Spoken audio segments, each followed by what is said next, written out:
Shalom, shalom, shalom, frères et sœurs, paix et bien. Et nous voici, nous sommes encore rassemblés par et le Verbe s'est fait chair pour nous entretenir sur certaines notions spirituelles. Aujourd'hui, nous allons parler de la prière, du pouvoir de la prière. Partie 1. La première, ce sera l'introduction de la prière. Qui nous prions, qu'est-ce que c'est que la prière, comment entrer en prière. Je bénis le nom du Seigneur pour chacun de vous. Je suis frère Étienne Bamba, frère mineur capucin. Je suis donc à Et le Verbe s'est fait chair. Soyez la bienvenue sur notre page. Et sur YouTube, c'est Logos. Et sur le site internet, c'est www.adorateurlogos.org. Que le Seigneur vous bénisse abondamment, qu'il vous bénisse, qu'il vous donne la grâce de pouvoir entrer en contact avec lui, en relation avec lui, qu'il vous donne la grâce de pouvoir entrer dans cette communion d'amour. Alors, comme je le disais tout à l'heure, notre but dans ce ministère, c'est de prendre les hommes, les enfants de Dieu, et de les remettre en relation avec leur Père, avec leur Dieu. Les remettre dans une relation d'amour avec ce Dieu qui les aime tant, ce Dieu qui leur donne d'être épanouis dans son nom, ce Dieu qui leur donne de marcher dans la présence, dans sa présence, ce Dieu qui leur donne d'être bénis. Dieu nous appelle à une relation, une intimité avec lui. Alors nous disons toujours ma vie de prière, ma vie de prière, ma vie de prière. Ou je m'en vais prier, ou j'ai trop prié.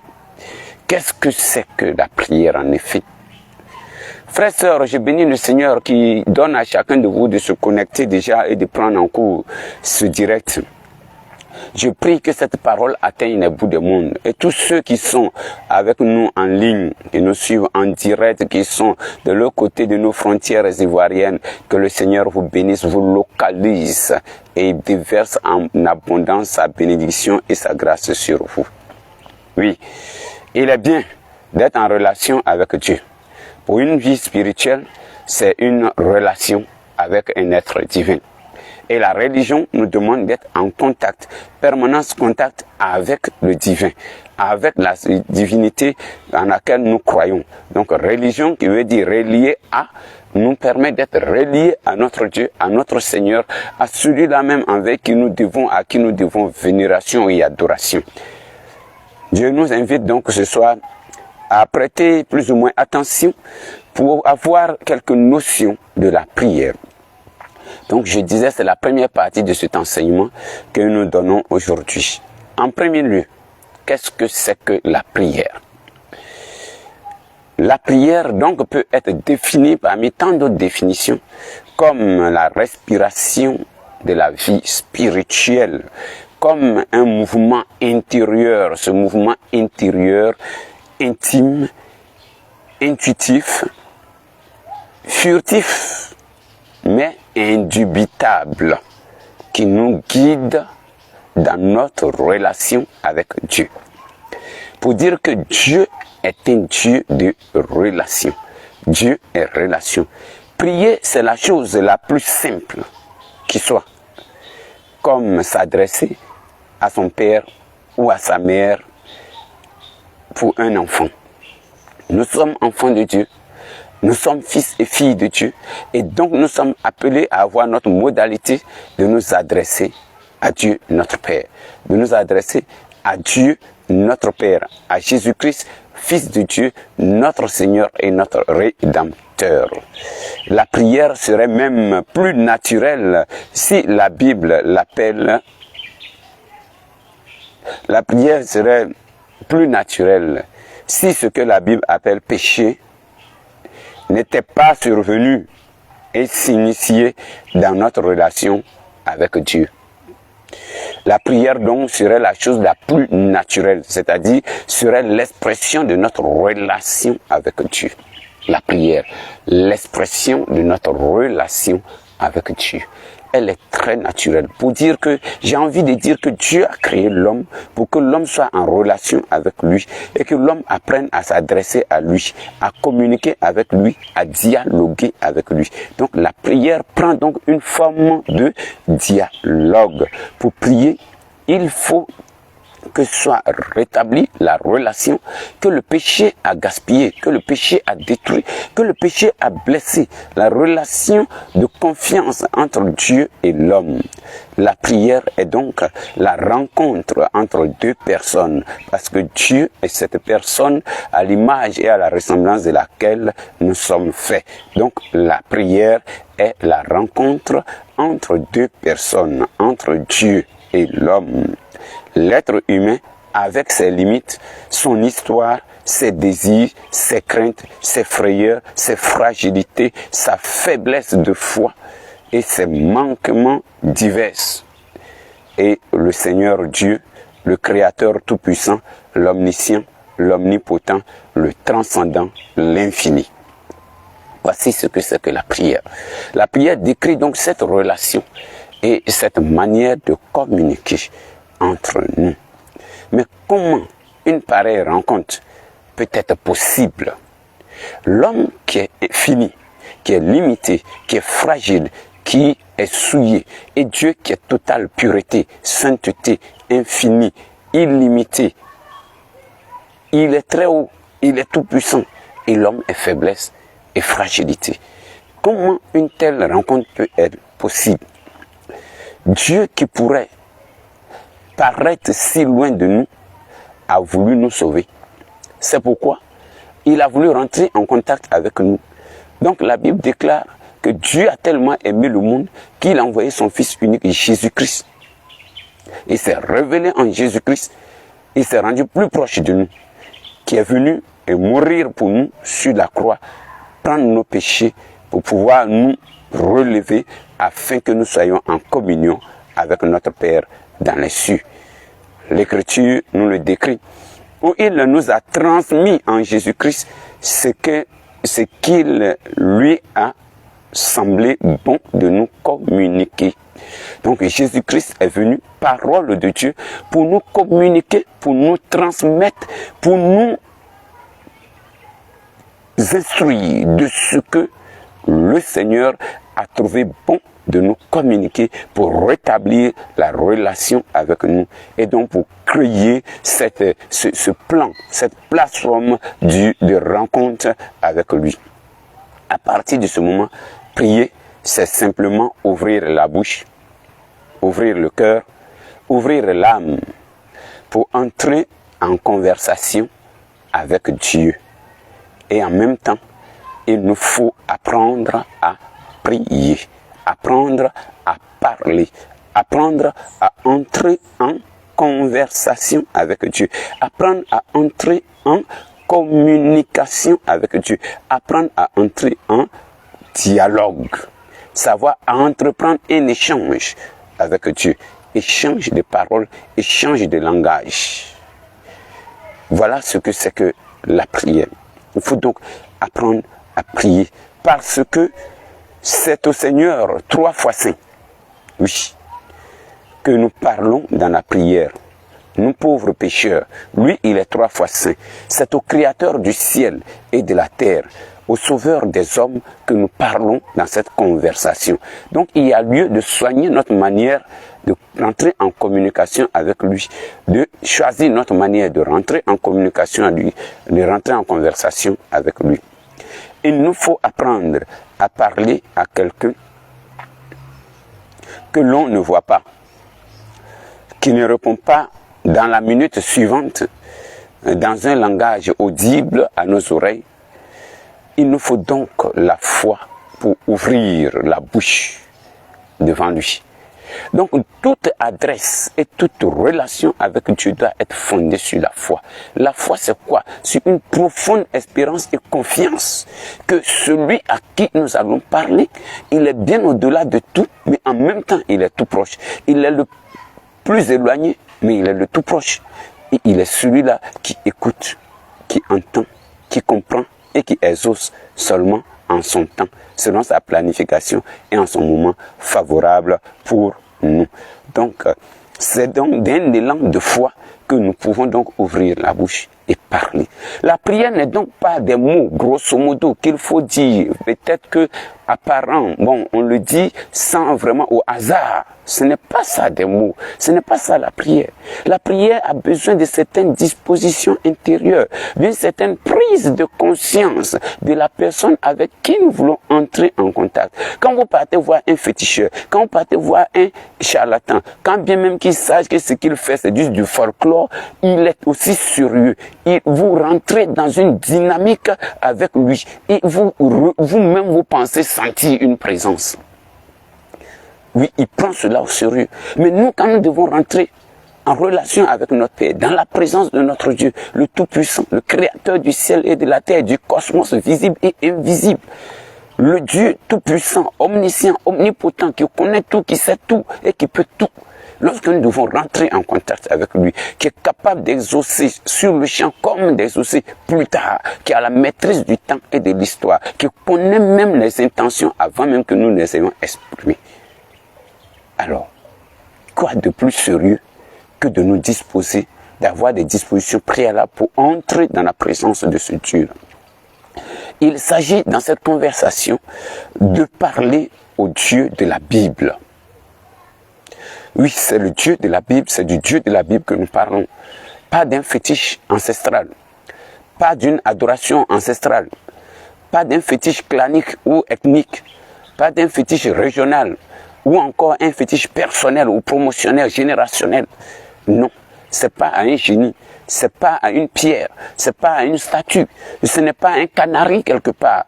Non, mais c'est au Dieu de la Bible, créateur du ciel et de la terre, qui s'est choisi un peuple et qui l'a multiplié sur toute la surface de la terre, qui fait des promesses et qui les tient.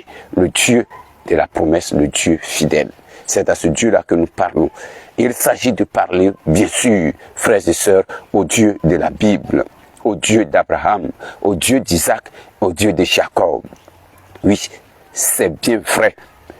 Mais souvent, notre image de ce Dieu-là peut être erronée, peut ne pas être vraie. Qu'elle soit consciente ou inconsciente, nous avons souvent des appréhensions de ce Dieu-là qui, donc, détournent notre prière, qui rendent nos prières pas vraiment bien organisées. Parce que nous avons des appréhensions sur ce Dieu qui ne sont pas justes. Et nous devons donc demander à l'Esprit Saint de purifier notre conscience, notre image, notre réflexion, notre intérieur de ces fausses images, de ces images erronées-là. Pour que, ayant la vraie image de Dieu, la vraie idée de Dieu, nous puissions prendre au sérieux notre relation avec lui. Oui, nos images sont souvent erronées. Et il faut donc prier le Seigneur. Pour cette meilleure communication, il faut avoir une véritable relation avec lui. Un véritable dialogue doit s'engager. Demander à l'Esprit Saint pour qu'il purifie nos images de Dieu. Oui, qui sont telles que souvent nous le voyons comme le Dieu éloigné. Un Dieu Père méchant. Un Dieu fouetteur qui nous flagelle dès la première erreur. Donc nous avons peur de nous approcher de lui. Nous nous approchons de lui avec peur et non pas avec tremblement et crainte, avec foi, abandon et confiance, comme un papa qui est capable de tout donner et pas un papa qui traumatise. Non, pas un papa qui traumatise. Mais nous devons nous approcher de lui avec un cœur confiant, un père bien-aimant, doux, passionné, qui écoute et qui est disposé à accepter, à écouter nos prières et à nous aider à nous remettre sur le bon chemin. Oui, souvent nous avons cette idée d'un Dieu, Père Noël, qui accepte tout, que ce soit fait au sérieux ou pas, que ce soit au hasard ou pas. voilà, c'est un Père Noël, donc on attend, tant qu'on a besoin, il viendra faire. Mais nous devons avoir des dispositions requises pour que papa nous donne des cadeaux, il nous donne des commandements qui régissent notre agir avec lui, notre manière de parler, notre manière d'être, de sorte que nous arrivions à lui plaire et que nous rentrions dans la ligne de ses volontés afin que ses promesses soient donc pour nous une garantie, soit suivi d'une garantie d'exaucement et de réalisation de manifestation. C'est le Dieu présent qui agit et qui donne la vie. Frères et sœurs, nous avons souvent l'idée d'un Dieu lointain qui est trop loin. Et donc, il faut prendre des raccourcis pour se faire exaucer ou bien pour réaliser certaines choses. Nous partons à l'église et nous voyons que Dieu est lent. Et donc nous nous détournons, nous partons ailleurs. Ça veut dire que nous ne sommes pas venus avec une conviction dans la présence de Dieu. Nous ne sommes pas venus avec une confiance d'un fils en son Père dans la présence de Dieu. Nous n'avons pas encore cette belle image de Dieu. Nous devons encore corriger notre image de Dieu. Nous avons une image d'un Dieu qui ne veut que prier, qu'on prie pour lui. On prie seulement. Et puis lui, il nous répond quand il veut.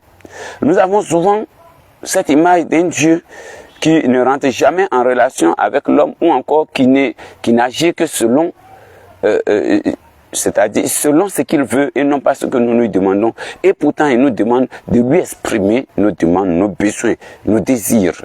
Ou bien nous pensons que c'est un Dieu faible qui est facile à manipuler pour nous. Donc si nous venons, nous pouvons crier devant le Seigneur, pardon, pardon, pardon. Et puis bon, il dit, ouais, il m'a pardonné. Et puis automatiquement, voilà, comme il m'a demandé pardon, voilà, je lui accorde. Non.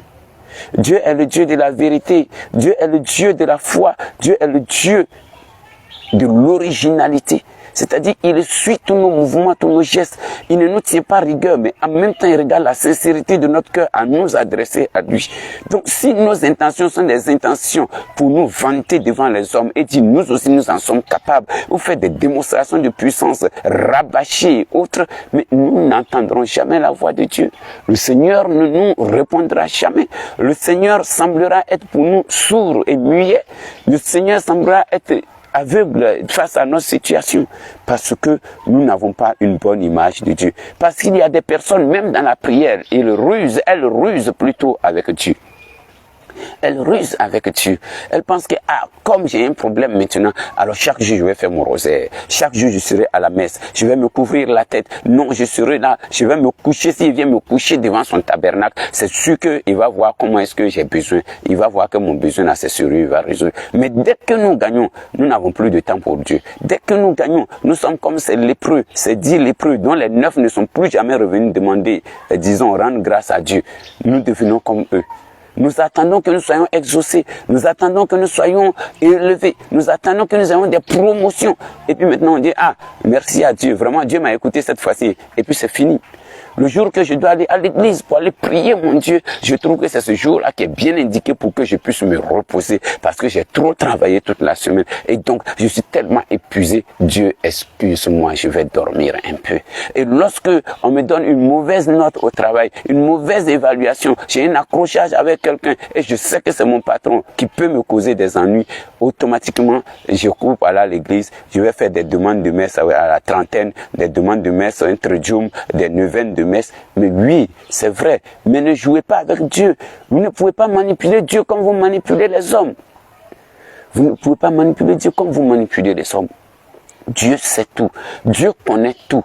Ils sont les cœurs et les reins. Oui, frères et sœurs, soyons toujours présents à Dieu. Parlons-lui. Partageons-lui notre expérience du jour, ce que nous avons compris, ce que nous n'avons pas compris, ce que nous avons pu faire. Nous nous disons merci parce que c'est par sa force, c'est par sa puissance que nous avons pu le faire. Ce à quoi nous avons échappé comme mal, nous nous disons merci parce que c'est lui qui nous a protégés, préservés de ce mal. Ce que nous n'avons pas pu faire, nous nous disons aussi merci parce que sûrement ce n'était pas le temps de l'accomplir. Et lui, il pourvoira à nos besoins, il nous donnera la force de pouvoir mieux les accomplir demain. Frères et sœurs, soyons sérieux avec notre Dieu. C'est dans ce cas-là, nous donnons l'occasion aux personnes ésotériques, aux féticheurs, aux marabouts, à tous ceux qui consultent des génies et tout ça. C'est là que nous leur donnons l'occasion de se moquer de nous. Et nous disons, Seigneur, tu vois, on se moque de toi. Hein, Seigneur, tu vois, non, ce n'est pas que Seigneur se moque de... C'est moi qui ai donné l'occasion qu'on se moque de mon Dieu. Ça devait me faire mal, parce que Dieu n'acceptera jamais. C'est moi qui ai donné l'occasion qu'on se moque de mon Dieu. Parce que je ne le prends pas au sérieux. Je ne le prends pas au sérieux. Alors si je ne prends pas mon Dieu au sérieux, si je ne prends pas mon salut au sérieux, je ne prends pas l'expression de ma foi au sérieux, comment quelqu'un va le prendre au sérieux? J'aime à dire, c'est quand tu vends ton enfant moins cher que quelqu'un veut le payer à crédit. Et c'est comme ça. Si tu ne te prends pas au sérieux, c'est pas ton ennemi qui va te prendre au sérieux. C'est pas ton adversaire qui va te prendre au sérieux. Alors sois dans l'intimité de ton père et tu deviens intouchable. Un enfant qui est cher à son père, le voisin a peur de le toucher, de le blesser, de le gronder même parce qu'on sait que c'est la prunelle de son papa. Et donc si tu t'amuses, tu as affaire à son père. Est-ce que nous pouvons être comme ça? Travaillons à devenir comme ça. Oui, nous prions donc que Dieu puisse accepter ce que nous voulons. Mais lorsque Dieu nous exauce, nous oublions ce que Dieu veut. Nous nous éloignons de ses volontés. Nous nous éloignons de ses préceptes. Nous nous éloignons de ses commandements et de sa parole. Non, frères et sœurs, prions. Entrons en relation avec notre Dieu. Et Dieu qui est Dieu, il sait de quoi nous avons besoin. Et c'est à quel moment il viendra au secours de nos besoins. Mais pourquoi nous prions alors? Je viens de dire qu'il faut rentrer en contact avec Dieu. Il faut purifier notre image de Dieu, notre conception de Dieu, nos images mentales de Dieu. Mais pourquoi nous devons prier? Pourquoi devons-nous entrer en contact avec Dieu? Pourquoi devons-nous entrer en conversation avec Dieu? Pourquoi devons-nous établir les conditions d'un dialogue avec Dieu? Parler déjà avec Dieu, c'est déjà difficile. Et puis encore, entrer pour un homme fragile, pécheur, faible, qui connaît sa capacité, entrer en dialogue avec Dieu le Tout-Puissant. Déjà parler devant certaines autorités, il est difficile pour nous. Déjà nous tenir devant des parents, il est difficile pour nous. Mais nous tenir en dialogue avec Dieu, parler et que Dieu parle et nous osons répondre. Il nous faut du courage. Il nous faut une dose de courage. Une bonne dose de courage. Une bonne dose de courage. Pourquoi prier? Pourquoi prier, frères et sœurs? Pourquoi prier? C'est pour que nous comprenions la prière. Et la suite, nous allons savoir la puissance que cela peut régénérer. Ce que cela peut produire pour nous. Pourquoi prier? Alors, Matthieu 6, verset 8 nous dit, votre Père sait de quoi vous avez besoin avant que vous ne lui demandiez. Cette conviction souvent pourrait nous fermer la bouche. Nous disons Dieu lui-même sait. Seigneur, tu vois, hein, tu sais. Seigneur, tu vois, hein, tu sais. Et pourtant, la suite de ce même verset 8 du chapitre 6 de Matthieu nous dit, en nous encourageant, le Seigneur Jésus nous encourage et dit, quand vous priez, dites donc notre Père. Donc réaffirmons notre appartenance filiale à ce Dieu bon. Donc redisons notre relation avec ce Dieu, notre confiance et notre abandon à ce Dieu-là. C'est pourquoi l'apôtre Paul nous dit, si nous devons rentrer donc pour pouvoir dire ces phrases avec foi, avec confiance, il faut que nous prions. Parce qu'il dit ceci, il dit, nous ne savons pas prier comme il le faut. Et c'est pourquoi le Saint-Esprit vient à notre rencontre, à notre secours. Il vole à notre secours lorsque nous lui donnons libre champ par nos dispositions intérieures, par la qualité de nos images mentales que nous avons de Dieu, de notre conception de Dieu, de notre relation, de notre communication avec Dieu, par notre manière de rentrer en contact avec notre Dieu, en conversation avec notre Dieu. Donc Paul nous dit dans Romains 8, verset 26, il dit, nous ne savons pas prier comme il le faut. Nous prions parce que la prière est le lieu de la rencontre avec Dieu, avec le Seigneur. C'est pourquoi nous prions. Nous voulons rentrer en relation avec Dieu. Nous voulons rencontrer le Seigneur. C'est pourquoi nous devons prier. Donc, on rencontre Dieu dans la prière. On le cherche dans les livres, mais on le trouve dans la prière. On le trouve dans la prière. Il nous parle dans les Saintes Écritures, mais on le trouve dans la prière. Nous rencontrons Dieu dans la prière. Mais la question se pose, peut-on vraiment dialoguer avec Dieu? Lui parler. Comme je le disais, c'est déjà inouï de parler toujours avec quelqu'un d'autre.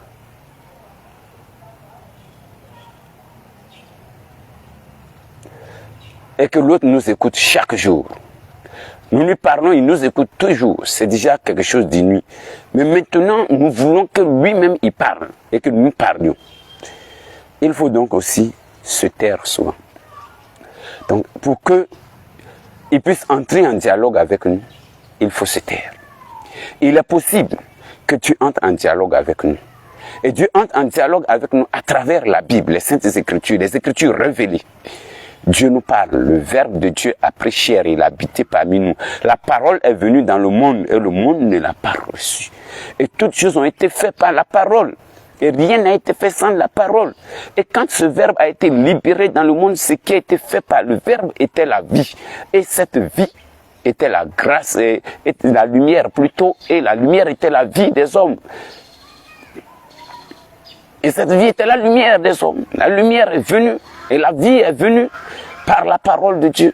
Donc cette lumière est venue par la parole de Dieu. Cette vie est communiquée par la parole de Dieu. Et tous ceux qui reçoivent cette parole, tous ceux qui reçoivent cette lumière, tous ceux-là deviennent enfants de Dieu et sont donc habilités et rendus capables à s'adresser à leur Père dans les cieux. Il est dans les cieux, mais en même temps, quelle que soit la distance physique qui sépare un enfant de son Père bien-aimé, le Père est toujours proche de son cœur et dans son cœur. Donc, il peut se lamenter de l'absence physique, mais il est tout proche de son Père et il est consolé que son Père le tient dans son cœur également, comme lui, il tient à son Père dans son propre cœur. Il faut donc aussi se taire en laissant le Seigneur nous parler. Dans la prière, nous sommes à l'écoute de Dieu également. Nous devons lire sa parole dans la prière. Nous devons faire recours à la Bible dans la prière. C'est là que Dieu nous parle. Mais ne prenons pas le temps pour parler, parler. Et lorsque nous finissons de parler, nous nous levons, nous partons. Ce n'est pas un dialogue. Nous sommes venus rabâcher. Nous sommes venus libérer des paroles, décharger notre cœur. Mais lorsque nous prions, arrivé un moment, arrêtons-nous. Proclamons des psaumes. Lisons des parties dans la Bible. Laissons le Seigneur nous inspirer sa parole pour qu'elle puisse conduire notre journée et notre agir de tout ce temps et de tous les temps. Si nous écoutons la parole de Dieu, Dieu nous parle. Si nous lisons la Bible, Dieu nous parle. En lisant la Bible, Dieu nous parle. C'est Dieu qui nous parle quand nous lisons la parole de Dieu. Et quand nous prions, nous parlons à Dieu. Donc dans la prière, nous parlons à Dieu. Nous sommes en conversation avec Dieu. Et Dieu nous répond par sa parole. Et donc ça devient un dialogue, une communication, un aller-retour. Donc on émet, on reçoit. Oui. Oui, la prière n'est pas seulement parler à Dieu. C'est parler avec Dieu.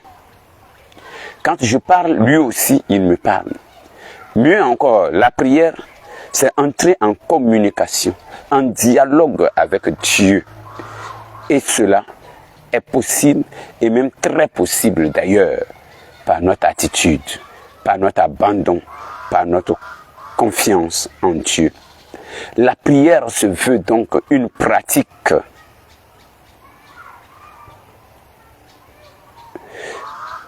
Et ce dialogue et cette pratique nous est donnée déjà dans l'Ancien Testament par des gens comme Samuel, dans 1 Samuel 3, verset 10.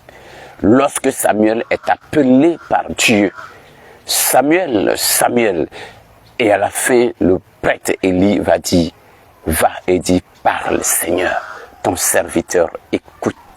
Ça veut dire que dans la relation, dans la présence de Dieu, Samuel dormait à côté de la lampe dans le temple pour pouvoir tenir cette lampe allumée, donc dans la présence de Dieu. Et Dieu va interpeller Samuel. Samuel, Samuel. Et Samuel dit, parle, ton serviteur écoute. Il n'a pas dit ton serviteur entend. Parle, ton serviteur écoute.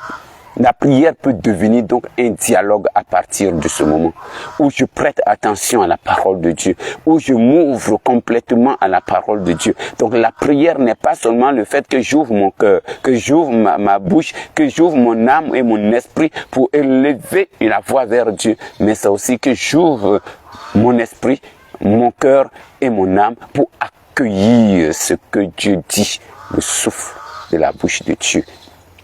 Oui. Il faut le laisser parler à nos cœurs. L'exhortation de Saint Jacques s'applique donc à chacun de nous. Jacques chapitre 1, verset 19. Il dit que chacun de vous soit toujours prêt à écouter, qu'il ne se hâte pas à parler. Donc, ne soyons pas là à parler seulement en vitesse. À peine nous avons fini de parler, nous rabâchons sans même prendre une pause. L'Esprit de Dieu nous souffle quelque chose. Jacques dit dans la présence de Dieu, prends le temps d'écouter Dieu d'abord. Donc pour ce schéma-là, il faudra donc commencer par la parole de Dieu, lire une partie de la parole de Dieu. Et qu'est-ce que cette parole me dit? Qu'est-ce que Dieu est en train de me dire à partir de ce moment? Et à partir de ce moment, je serai orienté mes prières. Mes désirs seront réorientés. Mes plaintes seront réorganisées. Ma manière de m'adresser à Dieu sera plus ordonnée pour que cela plaise à son cœur. Donc Jacques dit, soyez prêts à écouter. Ne vous hâtez pas à parler et à parler sans jamais laisser la place à l'autre de vous parler. La prière ne sera pas, bien sûr, un dialogue comme celui que nous avons avec un être humain. Donc, pour dire, quand je te dis bonjour, tu me dis bonjour, comment ça va? Je dis merci, et la famille, ça va très bien, et toi, et de ton côté. Non, ce n'est pas un dialogue de ce genre. Non, la prière ne sera jamais un dialogue à la manière humaine. La prière est une autre dimension qui élève l'être humain à une dimension divine, donc à une communion spirituelle avec le divin.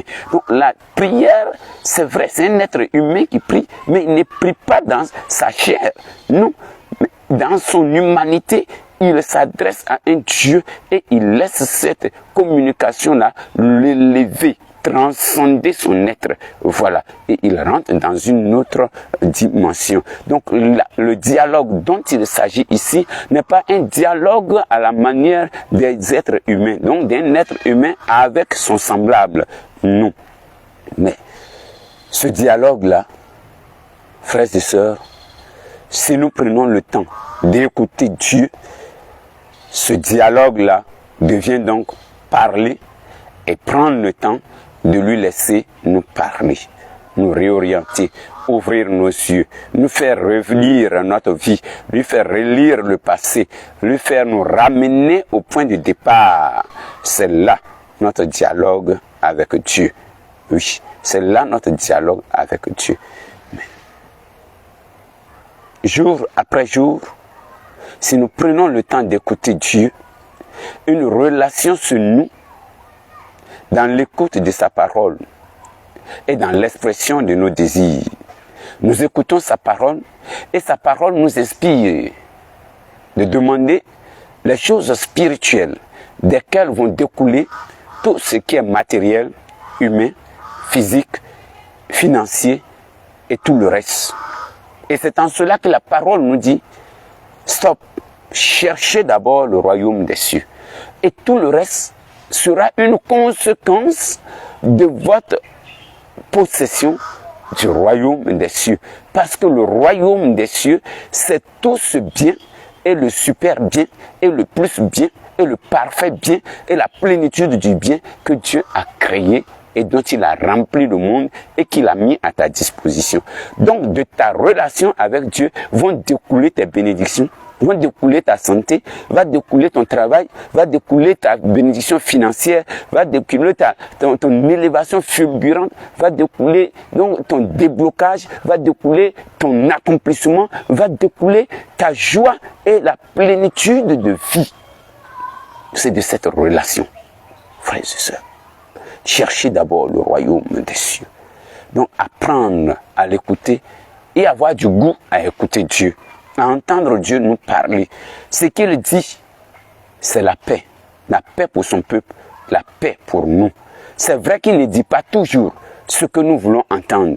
Et donc ça nous choque parce que nous voulons que Dieu se plie à nos désirs. Mais c'est nous qui devons nous élever dans une autre dimension, au-delà de notre être humain, de notre humanité, de notre chair, pour correspondre à ce qui est bon pour nous, selon la volonté de Dieu, puisque c'est lui qui nous a créés.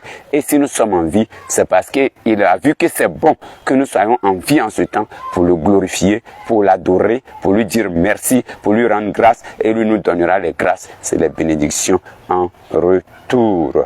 Oui. Il nous parlera, Dieu nous parlera, Dieu nous répondra à certains de nos questionnements et il les exaucera certaines de nos prières sur le champ. Et d'autres, nous les ferons s'accomplir au fur et à mesure parce que Dieu est un pédagogue. L'excellence de la pédagogie se trouve en Dieu. Il te fait partie petit à petit. Il t'oriente petit à petit pour t'installer. Et lorsque tu te rends compte, tu dis oui, je suis vraiment bien installé. Mais pas par ma force, mais par la puissance de Dieu, par l'action de son esprit.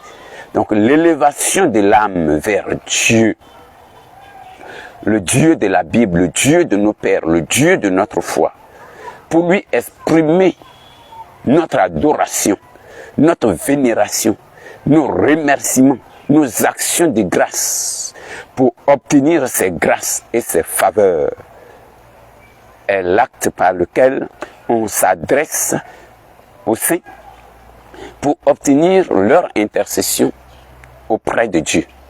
C'est par la lecture de la Bible, par le respect pour la Bible, par notre obéissance à la Bible, donc la parole de Dieu, que nous pourrons nous préparer à la rencontre du Dieu de la Bible, du Dieu de la parole, du Dieu de la révélation.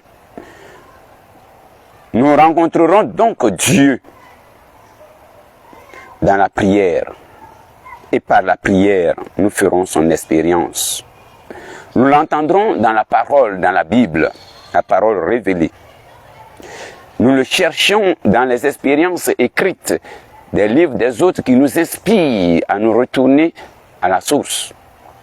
À l'invocation des saints, de l'intercession des saints, nous le cherchons. Nous cherchons à nous approcher de lui comme par tâtons. Et ceux-là qui ont déjà fait le chemin avant nous, nous enseignent leur expérience. Nous rassurent sur le chemin. Nous enseignent leur expérience.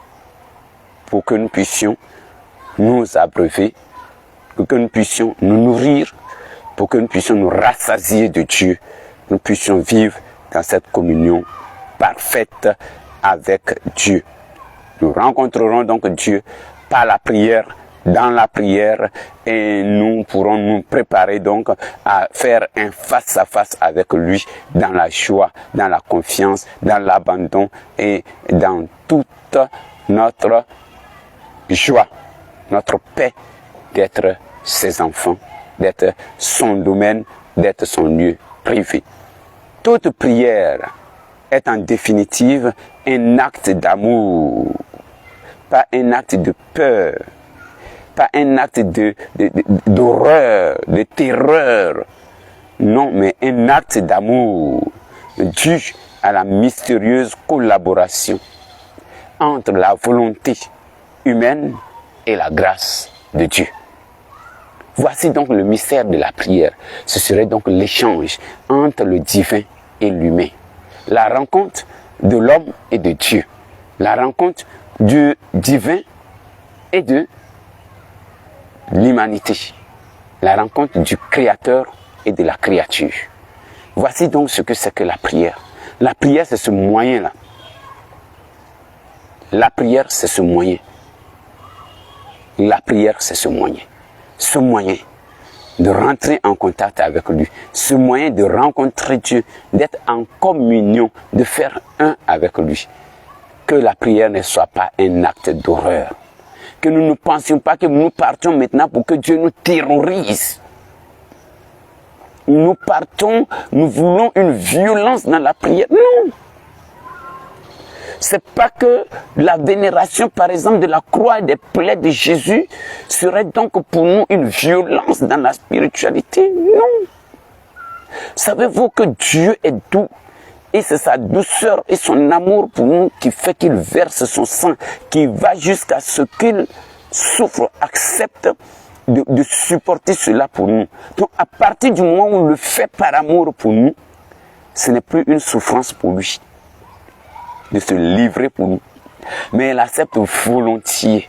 Il arrive à supporter.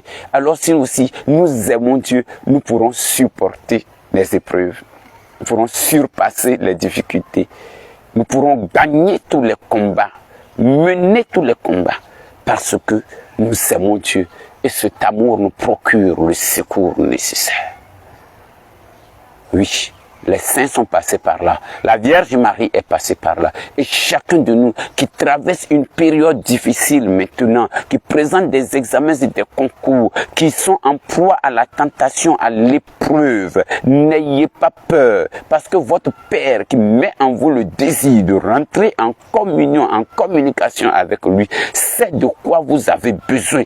Il veut que vous exprimiez seulement dans un élan de confiance, d'amour et d'accepter que maintenant quelque chose vous manque parce que Dieu veut vous combler plus tard en son temps. Et lorsqu'il vous comble, cela ne sera jamais enlevé. Cela ne vous sera jamais enlevé. Que le Seigneur notre Dieu vous accorde grâce et miséricorde. Qu'il vous visite à tout instant que vous êtes dans sa présence. Qu'il vous favorise et vous facilite ce dialogue, cette rencontre, cette connexion avec lui. Et que l'Esprit Saint vous éclaire et vous dispose à entrer dans ses bonnes grâces, dans ses faveurs, pour la plus grande gloire de son nom, pour le salut de nos âmes. Shabbat, Shalom, que Dieu vous bénisse, que Dieu vous bénisse. C'était et le Verbe s'est fait chair. Et il a habité parmi nous pour que nous soyons accomplis.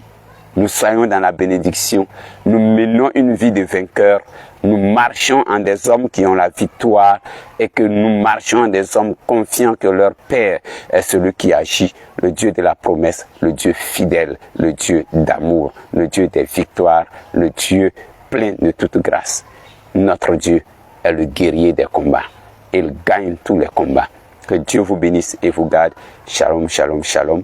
Et à une très prochaine fois le mercredi pour un autre enseignement, pour la continuité de ce thème. Là, nous allons parler du pouvoir de la prière, l'impact de la prière, ce que la prière provoque, ce saut de la foi qui nous met en contact avec Dieu, ce que cela peut faire dans notre vie de croyants. Que Dieu vous bénisse.